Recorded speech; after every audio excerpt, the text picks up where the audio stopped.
पांडे। मुख्यमंत्री पुष्कर सिंह धामी ने देहरादून सचिवालय में 5 विधानसभाओं में हुई घोषणाओं की समीक्षा की है, जिनमें खास तौर पर पर्वतीय क्षेत्रों में स्वास्थ्य सुविधाओं को बेहतर बनाने पर अधिकारियों को ध्यान देने के निर्देश दिए गए हैं।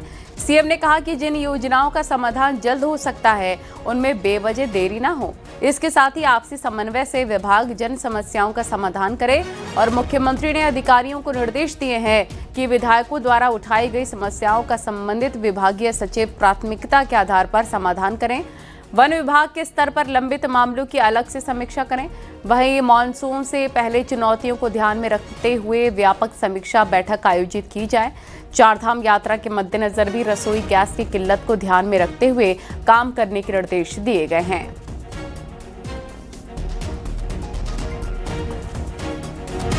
और ऋषिकेश कर्णप्रयाग रेल परियोजना की 7B टनल पर बड़ा हादसा होते होते टल गया। टनल के भीतर अचानक धंसाव हो गया। इससे भारी मात्रा में मलबा और पानी फैल गया। इसके बाद अंदर कार्य कर रहे मजदूर डर गए, दूर भाग गए। काफी देर तक मलबे का रिसाव होता रहा। टनल के अंदर लगातार पानी बह रहा था। पुलिस का कहना है कि टनल के अंदर अचानक से भू धंसाव हुआ, लेकिन किसी के घायल होने की कोई खबर नहीं है। चौवाड़ी चौकी से लगभग 1.5 किलोमीटर के पास में एक 7B पैकेज थी। एक इमरजेंसी टनल का कार्य चल रहा था, जिसमें मिट्टी पानी के रिसाव होने के कारण मिट्टी का धंसाव हुआ था। मेगा कंपनी के जनसंपर्क अधिकारी श्री महेश भट्ट के द्वारा बताया गया कि इस मिट्टी के धंसाव में किसी भी प्रकार की कोई जनहानि नहीं हुई है और यहाँ पे कार्य सुचारू रूप से चल रहा है तथा टेक्निकल टीम के द्वारा जल्दी इस कार्य को शेष किया जाए। और काशीपुर के द्रोणा सागर क्षेत्र में युवाओं के 2 गुट आपस में भिड़ गए। मामूली कहासुनी ने देखते ही देखते हिंसक रूप ले लिया और दोनों पक्षों के बीच जबरदस्त तरीके से लात घूंसे चले हैं। ये देखिए तस्वीरें। जानकारी के अनुसार एक युवक अपने दोस्तों के साथ द्रोणा सागर घूमने आया था और इसी दौरान किसी बात को लेकर वहां मौजूद कुछ अन्य युवकों से उसकी कहासुनी हो गई। विवाद इतना बढ़ गया कि दोनों गुट आमने सामने आ गए और देखते ही देखते मामला मारपीट में बदल गया। पुलिस ने मौके पर पहुंचकर मामले को शांत कराया है। खबरों में आगे बढ़ते हैं। धारचूला के बालवा कोट क्षेत्र में एसडीआरएफ ने मंगलवार को 25 साल की युवती अंजू देवी का शव बरामद कर लिया है। जानकारी के मुताबिक युवती ने सोमवार सुबह नदी में छलांग लगा दी थी और ऐसे कदम के पीछे वजह क्या रही है, ये फिलहाल किसी को पता नहीं है। युवती के नदी में छलांग लगाने की सूचना पर एसडीआरएफ 2 दिन लगातार सर्च ऑपरेशन चलाती रही। मंगलवार को शव मिल पाया है। ऋषिकेश में पर्यटन के साइड इफेक्ट रोज नए रूप में दिख रहे हैं। ताजा मामला राफ्टिंग जोन में एक महिला पर्यटक का सामने आया। आरोपी के पुलिस वालों ने सार्वजनिक प्लेस और गंगा किनारे महिला पर्यटक को दारू पीने से मना किया तो युवती ने जबरदस्त हंगामा शुरू कर दिया। फोन निकालकर वीडियो बनाने लग गई। पुलिस वालों और राफ्टिंग वालों को महिला खरी खोटी सुनाने लग गई और महिला का वीडियो वायरल हो रहा है।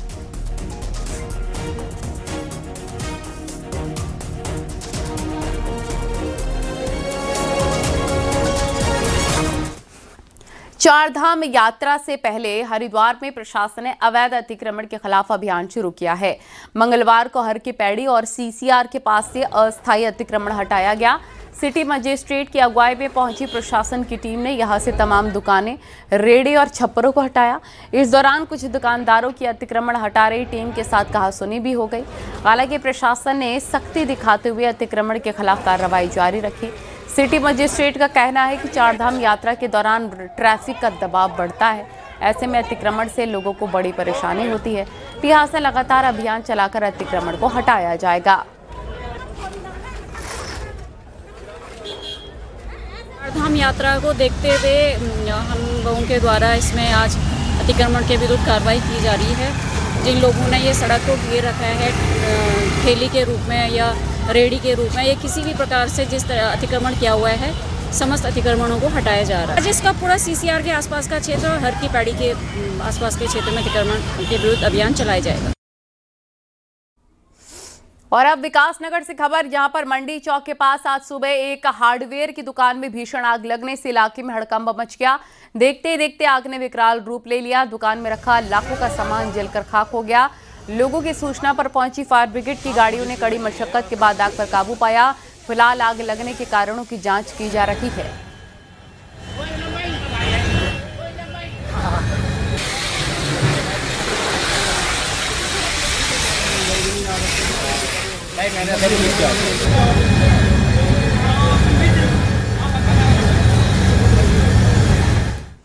और देहरादून में स्वास्थ्य मंत्री सुबोध उनियाल ने प्रदेश के सीएमओ के साथ मीटिंग लेते हुए निर्देश दिए हैं कि प्रदेश के जो सीएमओ स्पेशलिस्ट डॉक्टर भी हैं वो अब हफ्ते में 2 दिन प्रैक्टिस करेंगे और उन 2 दिनों में वो किसी मीटिंग में शामिल नहीं होंगे। इसके लिए उन्हें खुद ही दिन तय कर शासन को बताना होगा। साथ ही स्वास्थ्य मंत्री का ये भी कहना है कि प्रदेश के 4 धाम रूटों पर सभी व्यवस्थाओं को दुरुस्त किया जाए। इसके लिए सभी सीएमओ को निर्देशित किए गए हैं। स्वास्थ्य मंत्री का ये भी कहना है कि सरकारी मशीनरी का दुरुपयोग होने पर भी सीएमओ की जवाबदेही तय की जाएगी। जो है वो स्पेशलिस्ट भी है और क्योंकि विशेषज्ञ डॉक्टरों की कमी है उत्तराखंड में, तो सीएमओ को भी निर्देशित किया गया जो स्पेशलिस्ट है कि वो भी अब जिस भी सब्जेक्ट के वो स्पेशलिस्ट है, सपोज कोई गायनेकोलॉजिस्ट है, कोई ऑर्थोपेडिक सर्जन है, कोई कार्डियोलॉजिस्ट है, कोई रेडियोलॉजिस्ट है, तो वो अपने हुनर को मरने न दे और वो भी जहाँ रेडियोलॉजिस्ट है वो जाकर के हफ्ते में 2 दिन कम से कम वो रेडियोलॉजिस्ट की तरह काम करे और जो सर्जन है वो सर्जरी करके अपने सर्जन की तरह काम करे। कुछ दिन पहले पूर्व मुख्यमंत्री हरीश रावत ने अर्जित अवकाश लेने की बात क्या कह दी, तब से कांग्रेस में उथल पुथल मच गई है। मंगलवार को हरीश रावत अचानक पूर्व प्रदेश अध्यक्ष और वरिष्ठ नेता प्रीतम सिंह के घर पहुंच गए। दोनों नेताओं ने अकेले बहुत देर तक चर्चा की। क्या बातचीत हुई, इस सवाल को हरीश रावत ने हल्की मुस्कुराहट के साथ टाल दिया। बहरहाल ये मुलाकात ऐसे वक्त में हुई है जब कांग्रेस प्रभारी शैलजा बुधवार से उत्तराखंड में 5 दिन की यात्रा पर आ रही हैं। शैलजा सबसे पहले उधम सिंह नगर में कांग्रेस के नेताओं से मिलकर उनका फीडबैक लेंगी। वो बाद में हरिद्वार, देहरादून, नैनीताल में भी कांग्रेस वर्कर्स से मुलाकात करेंगी। और कांग्रेस के पॉलिटिकल सीन के बीच कोई हरीश रावत के पास पहुंच रहा है तो कोई नेता बयानबाजी कर रहा है। और इस सीरियल का अगला एपिसोड बुधवार से देखने को मिलेगा जब शैलजा उत्तराखंड में होंगी।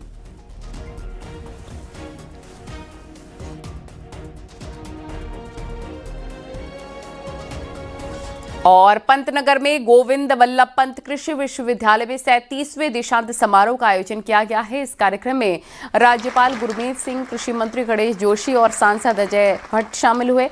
दीक्षांत समारोह में 13 गोल्ड मेडल, 12 सिल्वर और 10 कांस्य पदक स्टूडेंट्स को दिए गए। विश्वविद्यालय ने 1395 विद्यार्थियों को उपाधियां प्रदान की हैं और राज्यपाल ने उपाधि प्राप्त करने वाले सभी छात्र छात्राओं को उज्जवल भविष्य की शुभकामनाएं दी हैं। होगा पुराने लोगों को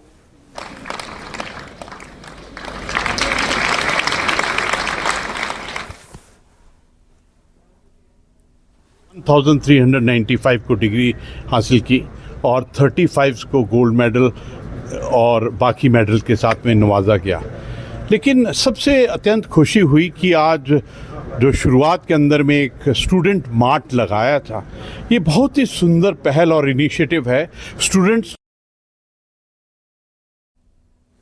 केदारनाथ धाम में एक बार फिर से जबरदस्त बर्फबारी हुई। पिछले कई दिनों से लगातार हो रही बर्फबारी से धाम में कई फीट बर्फ जम गई है। पूरी केदार घाटी में कड़ाके की ठंड पड़ रही है। 22 अप्रैल से केदारनाथ धाम के कपाट खुलने हैं। केदारनाथ में यात्रा की तैयारी भी चल रही है, लेकिन बार बार हो रही बर्फबारी की वजह से काम प्रभावित हो रहे हैं। प्रशासन की टीम को धाम में काम करने में भारी दिक्कतों का सामना करना पड़ रहा है।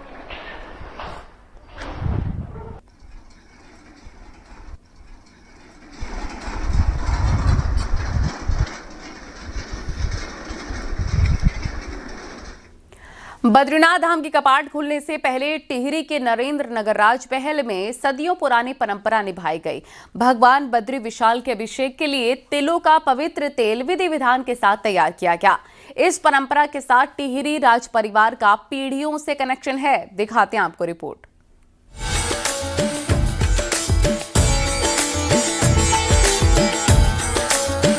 मंगलवार को टिहरी राज परिवार के नरेंद्र नगर राजमहल परिसर में सुहागिन महिलाओं ने व्रत रखकर पारंपरिक तरीके से तिलों का तेल निकाला। इसमें जड़ी बूटियां मिलाकर उसे पकाया गया और फिर चांदी के कलश में भरकर पूजा अर्चना की गई। डिमरी धार्मिक पंचायत और राज परिवार की मौजूदगी में गाड़ू घड़ा के रूप में इसे बद्रीनाथ धाम भेजने की तैयारी की गई। इस पवित्र तेल से भगवान विष्णु का अभिषेक किया जाएगा। ये सदियों पुरानी व्यवस्था है, जब टिहरी राजमहल का बोलबाला था। हालांकि रियासतों के भारत में विलय के बाद अब राज रानी का राज नहीं रहा, लेकिन धार्मिक परंपरा पूरी शिद्दत से निभाई जाती है, जिसमें राज परिवार की नई पीढ़ी भी हिस्सा ले रही है। जो परंपरा सालों से चल रहा है, भगवान बद्रीनाथ के आशीर्वाद से हमेशा चले, आगे पीढ़ी तक भी चले, पीढ़ियों तक भी चले। और विशेष करके जो ये पट खोल रहा है, सभी के लिए मैं प्रार्थना करती हूँ कि बद्रीनाथ का आशीर्वाद मिले। और जो दुनिया में चल रहा है, आज जो हो रहा है, हर एक जगह, हर एक दुनिया में जिस स्थिति है, उसको भगवान बचाए। तो मैंने स्कूल से छुट्टी ली है, ये मेरा तीसरा साल है, तो मैं धीरे धीरे करके सीख रही हूँ। सारे महिला मुझे सिखाते हैं और बड़ा अच्छा लगता है। और जी बिल्कुल ट्रिकी टेक्निक है, लेकिन सीखना तो पड़ता ही है। गाड़ू घड़ा कार्यक्रम के दौरान हल्की बूंदाबांदी हुई, जिसे शुभ संकेत माना गया। 23 अप्रैल को सुबह 6:15 पर बद्रीनाथ धाम के कपाट खुलेंगे। इस दौरान भगवान विष्णु का अभिषेक होगा। न्यूज़ 18 के लिए नरेंद्र नगर से भारती सकलानी की रिपोर्ट।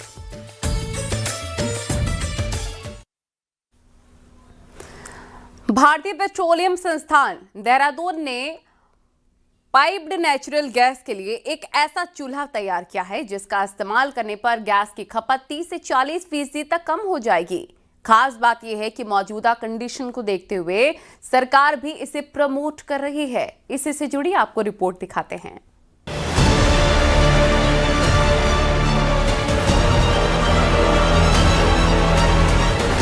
देश दुनिया में जिस तरह से हालात हैं, उससे कैसे पार पाया जाए, इस पर अलग अलग एजेंसी वर्कआउट कर रही हैं। देहरादून स्थित आईआईपी ने पीएनजी यानी पाइप्ड नेचुरल गैस के लिए खास स्टोव तैयार किया है। स्टोव के बर्नर को खास तौर पर डिजाइन किया गया है, जिसका बर्नर एलपीजी में इस्तेमाल होने वाले बर्नर से एकदम अलग है। इसके अलावा बर्नर के छेद के डायमीटर को गैस की बचत के हिसाब से तैयार किया गया है। अमूमन देखने में ये नॉर्मल चूल्हे की तरह ही दिखता है, लेकिन इसका डिजाइन बेसिक चूल्हे से एकदम अलग है। ये एलपीजी से अलग होता है, और एलपीजी से अगर आप तुलना करें इस नेचुरल गैस की, तो इसकी जो कैलोरीफिक वैल्यू होती है वो वॉल्यूमेट्रिक बेसिस में एलपीजी से कम होती है। इसकी डेंसिटी भी एलपीजी की मात्रा में काफी कम होती है। और जो इसकी वर्किंग प्रेशर है, यानी कि जिस प्रेशर पे ये स्टोव एलपीजी के साथ ऑपरेट करता है, वो भी डिफरेंट है। इसमें अभी जैसे पीएनजी के लिए डेडिकेटेड बर्नर ये हमने बनाया है। इसकी हमने एफिशिएंसी काफ़ी अच्छी हमने पाई है, 25 to 30 जितना भी हमारा आ रही है। और हम इसमें आगे भी काफ़ी काम कर रहे हैं, जैसे कि अभी तो ये डेडिकेटेड पीएनजी के लिए है, और अभी हम हाइड्रोजन के लिए भी इसमें आगे काम कर रहे हैं।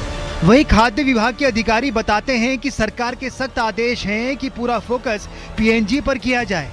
प्रदेश में इस दिशा में काम करने के लिए 5 गैस कंपनी को कहा गया है। अप्रैल आखिर तक 50% से ज्यादा काम पूरा भी हो जाएगा। आज की डेट में लगभग 37,000 कनेक्शन एक्टिव पीएनजी के माध्यम से हैं। 37,000 घरों में पीएनजी के माध्यम से गैस जल रही है, और लगातार डेली इसमें जो है बढ़ोतरी हो रही है। भारत सरकार के निर्देश के क्रम में 5 ऑयल कंपनी इसमें काम कर रही हैं। पीएनजी की पाइपलाइन में मोटा छेद होने के कारण स्टोव भी उसी तरह का इस्तेमाल करने की सलाह दी जाती है। और जिस तरह से सरकार का फोकस है कि पीएनजी पर निर्भरता बढ़ाई जाए, उसको देखते हुए तैयारियां अभी से शुरू हैं। इसलिए इस स्टोव को भी बड़े पैमाने पर आईआईपी तैयार कर रहा है। न्यूज़ 18 के लिए देहरादून से भारती सकलानी उनियाल की रिपोर्ट।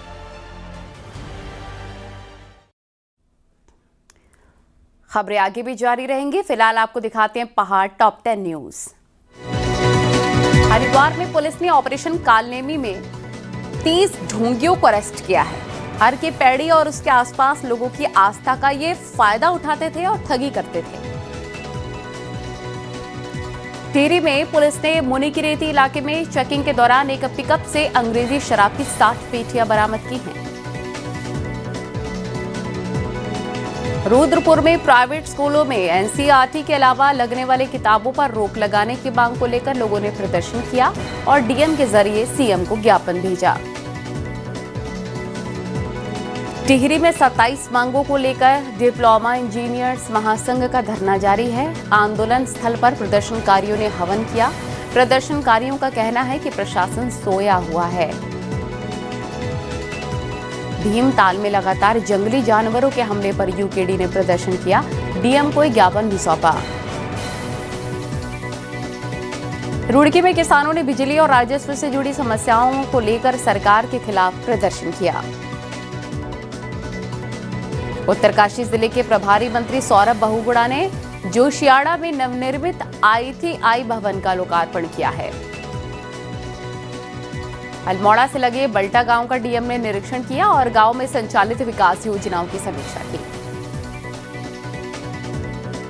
मौसम विभाग ने देहरादून जिले सहित 4 जिलों में तेज बारिश और ओलावृष्टि की चेतावनी जारी कर दी है। किसानों के लिए आने वाले दिन बहुत भारी पड़ सकते हैं। पौड़ी तहसील के ग्राम घंडियाल में तहसील दिवस के मौके पर 95 शिकायतें दर्ज हुई हैं, जिनमें अधिकांश का मौके पर ही समाधान किया गया।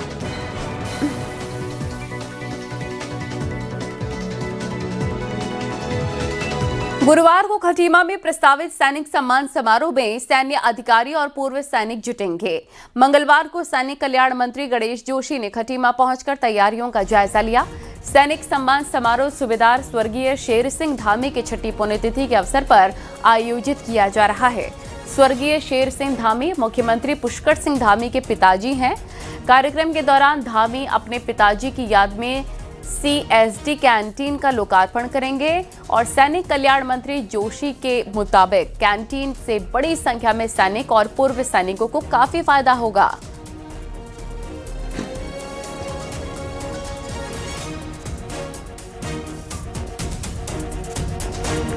नई शिक्षा नीति के तहत जरूरी है कि 100 से ज्यादा छात्र संख्या वाले स्कूलों में BPEd यानी कि प्रशिक्षित नियुक्ति हो।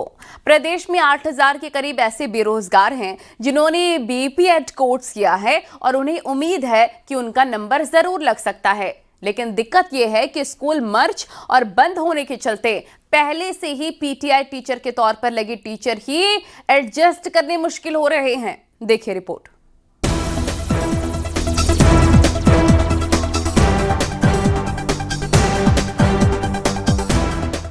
उत्तराखंड में प्राथमिक और उच्च प्राथमिक मिलाकर तकरीबन 21,000 स्कूल हैं, जबकि माध्यमिक में 2300 स्कूल प्रदेश भर में चल रहे हैं।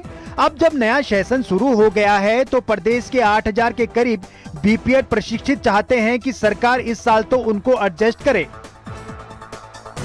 दरअसल साल 2006 से अब तक BPEdों की वैकेंसी ही नहीं निकली है, जबकि नई शिक्षा नीति के तहत प्रदेश के हर उच्च प्राथमिक स्कूल में PTI टीचर जरूरी है।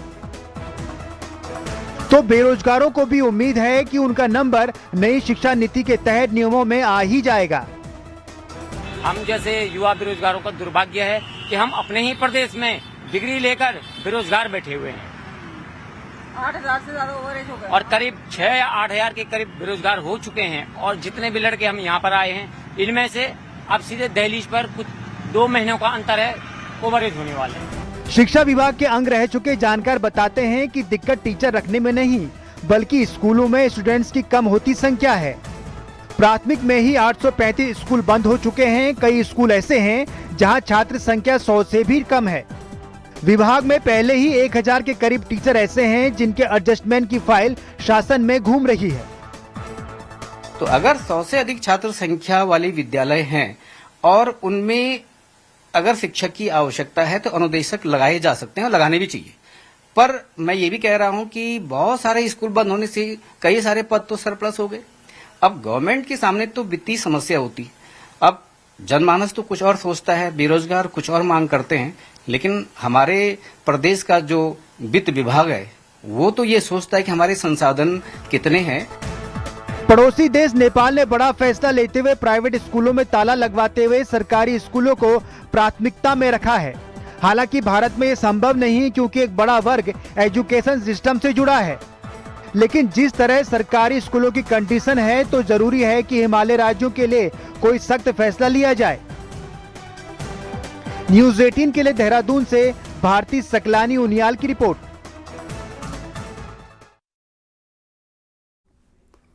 सरकार विकास के दावे तो कर रही है, लेकिन उसी के विभाग इसके आड़े आ रहे हैं और इन विभागों का रवैया ऐसा है कि इनके आगे विधायक और सांसद तक जवाब दे रहे हैं। देखिए।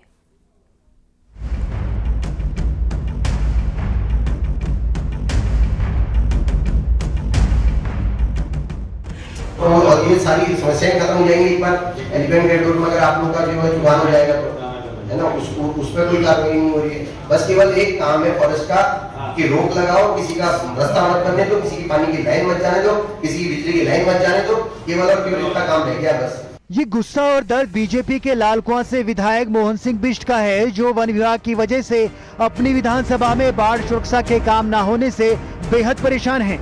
विधायक का आरोप है कि वन विभाग के अड़ंगे पर अड़ंगे और सिंचाई विभाग के साथ कोऑर्डिनेशन का अभाव लगातार कामों में देरी कर रहा है। जो है 6 माह बीत जाने के बाद भी जो कार्य अक्टूबर में प्रारंभ होना चाहिए अभी तक का कार्य शुरू नहीं हो पाया। बहुत जल्दी बरसात है, शुरू होने वाली है। तो ये विभागों की आपसी खींचतान की वजह से जो जनहित के कार्य हैं, बाढ़ सुरक्षा के कार्य, अन्य कार्य वो नहीं हो पा रहे। लेकिन यह हाल केवल एक विधायक का नहीं बल्कि सांसद भी इससे परेशान हैं।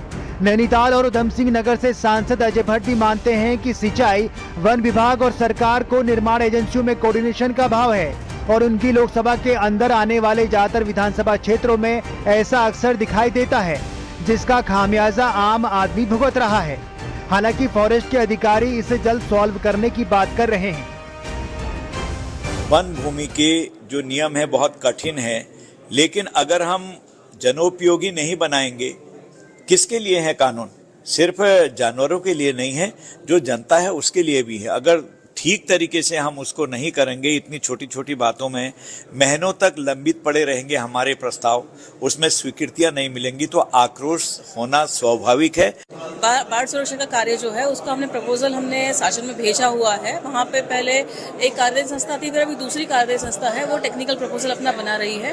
वो अभी शासन स्तर से डिसीजन होगा उसका। दरअसल विकास के बहुत से ऐसे काम हैं जो सरकारी जमीन पर होते हैं। ऐसे में सरकारी विभाग के नियम इनके आड़े आ रहे हैं और यही रुकावट विधायक से लेकर सांसद तक को परेशान कर रही है। हल्द्वानी से न्यूज़ 18 के लिए शैलेंद्र नेगी की रिपोर्ट। उत्तराखंड को ऋषिकेश के ग्लास पुल के रूप में नया टूरिस्ट डेस्टिनेशन मिलने जा रहा है। ये बजरंग सेतु लक्ष्मण झूला की जगह लेगा और उत्तराखंड का पहला ग्लास सस्पेंशन ब्रिज करीब 60 से 70 करोड़ रुपए की लागत से बना है और इस 132 मीटर लंबे पुल में 66 mm मोटा ग्लास फ्लोर लगाया गया है, जबकि बीच में दोपहिया वाहन के लिए स्टील डेक भी बनाया गया है। नैनीताल हमेशा से ही पर्यटकों की पहली पसंद रहा है। दिलकश नज़ारे, ठंडी आबो हवा सैलानियों को यहां जरूर खींच लाती हैं। लेकिन इस बार नैनीताल में पर्यटकों को सिर्फ सुकून ही नहीं बल्कि देशभक्ति का फील और जागरूकता का संदेश भी मिलेगा। कैसे, इस रिपोर्ट में आपको दिखाते हैं।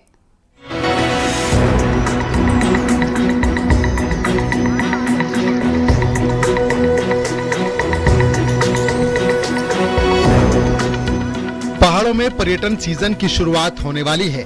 इस बार पूरा नैनीताल तिरंगे के रंग में रंगा नजर आएगा। इसके लिए नगर पालिका शहर भर में तिरंगा लाइटिंग करने जा रही है। वहीं मल्लीताल में विशाल तिरंगा झंडा भी लगाया जाएगा। पर्यटन सीजन के दौरान शहर को सजाने के लिए जगह जगह रंगीन पोस्टर और पेंटिंग्स लगाई जाएंगी। साथ ही माल रोड और झील के किनारे पर्यटकों को शहर साफ रखने का संदेश दिया जाएगा। साथ ही सफाई व्यवस्था के लिए अतिरिक्त कर्मचारियों की ड्यूटी भी लगाई गई है।